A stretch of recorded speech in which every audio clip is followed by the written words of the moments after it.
అవసరం లేదు. అక్కడ జరిగే అక్రమాలను మీరు ఎప్పటికప్పుడు వాళ్ళు అధికారంలో ఉన్నప్పటి నుంచి కూడా నిలదీయడం, సో వాళ్ళని కడిగి పారేయడం ఇవన్నీ కూడా జరిగేవి. సో ఏంటి ఇప్పుడు మొన్నటి వరకు కూడా హడావిడి చేసి తొడలగొట్టి మీసాలు దింపిన అనిల్ యాదవ్ ఎక్కడికి పోయారు ఇప్పుడు? ముందుగా ప్యానెల్లో ఉండే అందరికీ నమస్కారం అండి. నమస్తే అండి. ఆయన ఎట్లా ఎట్లా చేశాడంటే మొన్నటి వరకు కూడాను అసలు అనవసరంగా అసలు అతనికి సంబంధం లేకుండా అతని ఆధ్వర్యంలో అక్కడ కూర్చొని ఒక మీటింగ్ జరుగుతుంటే మహిళని ప్రసన్న కుమార్ రెడ్డి నానా భాషలో మాట్లాడితే మరలా వచ్చి కానీ ఆయన తొడలు కొడుతూ మీసాలు తిప్పేస్తూ నేను చూసుకుంటాం, మేము మరలా వస్తాం, మేము వాళ్ళ సంగతి తేలుస్తామని ఒక మహిళను కించపరిచేని అని ఎక్కడా కూడా బాధపడకుండా అతను మరలా కూడా అదే భాష రిపీట్ చేశాడు. ఇప్పుడు ఆయన ఎక్కడా కనపట్లేదు. అసలుకి ఆయన 1000 కోట్లు దోచుకున్నాడు.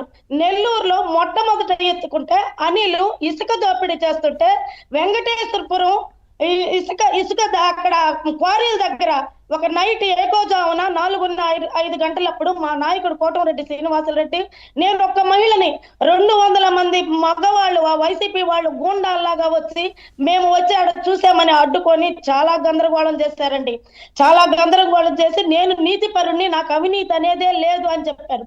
తర్వాత చూస్తే క్వారీలు ఇష్టం వచ్చినట్టు ధ్వంసం చేసి బాంబులు పెట్టి పేద ప్రజల మీద పడుతుంటే చెప్పాలండి మీ ఏబిఎన్ వారే మొట్టమొదటి ఆ రాళ్లల్లో గుట్టల్లో పరుగులెత్తి లైవ్ లో తీశారండి.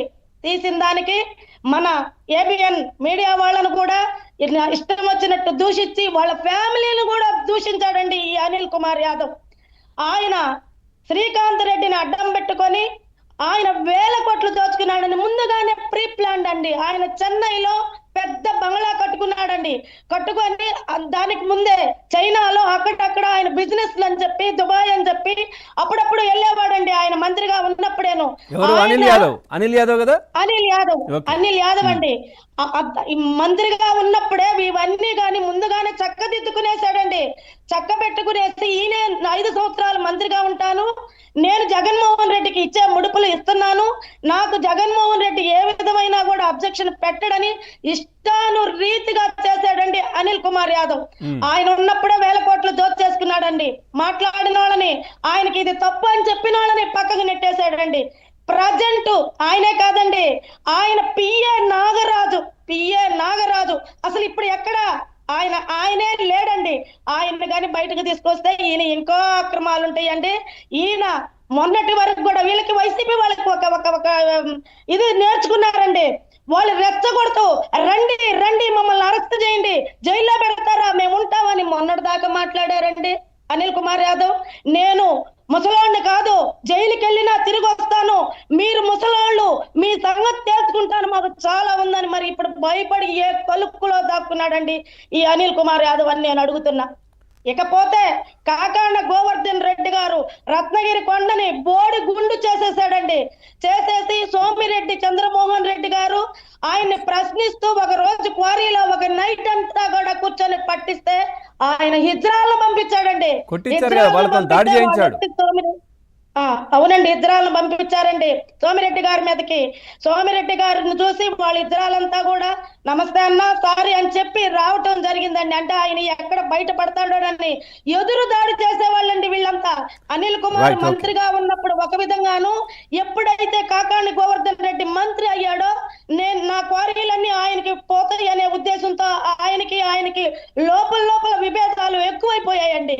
అయినా సరే మరలా కాకాండ గోవర్ధన్ రెడ్డి అదే రిపీట్ చేశాడండి.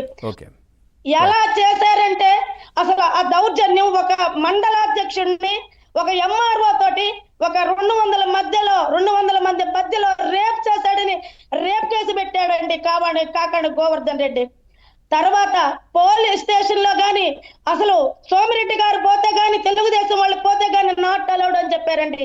అమరావతి మహిళలు పాదయాత్ర చేస్తుంటే నాకు బాగా గుర్తండి. రేవతి గారు వస్తాను. కోటేశ్వరరావు గారు నమస్కారం. నమస్తే సార్, ఇప్పుడు ఈ క్వార్ట్జ్ కి సంబంధించి అంటే లిక్కర్ కు సంబంధించినటువంటి దర్యాప్తు సిటీ అంతా కొనసాగుతోంది. క్వార్ట్జ్ కూడా చాలా విలువైనటువంటి ఖనిజం. సో అది దాంట్లో కూడా ఏ విధంగా అక్రమాలు జరిగాయి ఇవన్నీ కూడా బయటకు వస్తూ ఉన్నాయి. సో అక్రమంగా కూడా ఈ ఏదైతే తవ్వకాలు కావచ్చు దానికి సంబంధించి